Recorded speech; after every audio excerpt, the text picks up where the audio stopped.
அண்மை செய்தியை பார்த்துக் கொண்டிருக்கிறோம். ஆம்ஸ்ட்ராங் கொல்லப்பட்ட நிலையில் பகுஜன் சமாஜ் கட்சியினர் அமைதி காக்க மாயாவதி தற்போது வேண்டுகோள் விடுத்துள்ளார். அதனை அண்மை செய்தியாக பார்த்துக் கொண்டிருக்கிறோம். உடலை வாங்க மறுத்து அவரது ஆதரவாளர்கள் தற்போது மறியலில் ஈடுபட்டுள்ள நிலையில் தேசிய தலைவர் மாயாவதி தற்போது அங்கு மறியலில் ஈடுபட்டுள்ளவர்களுக்கு வேண்டுகோள் விடுத்துள்ளார்.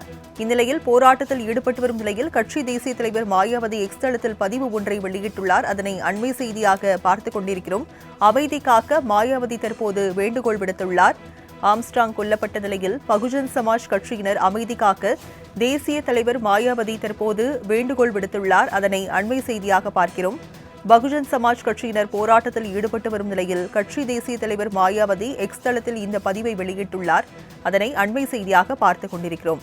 ஆம்ஸ்ட்ராங் கொல்லப்பட்ட நிலையில் அவரது உடலை வாங்க மறுத்து தற்போது மறியலில் ஈடுபட்டு வருகின்றனர். போலீசாருடன் பேச்சுவார்த்தை நடத்தியும் பேச்சுவார்த்தை உடன்படாத நிலையில் தற்போது தொடர்ந்து மறியல் போராட்டத்தில் ஈடுபட்டு வருகின்றனர் அவரது ஆதரவாளர்கள்.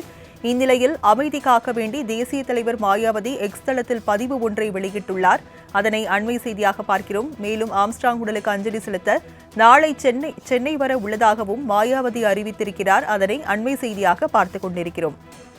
தேசிய தலைவர் மாயாவதி எக்ஸ் தளத்தில் பதிவு ஒன்றை வெளியிட்டுள்ளார்.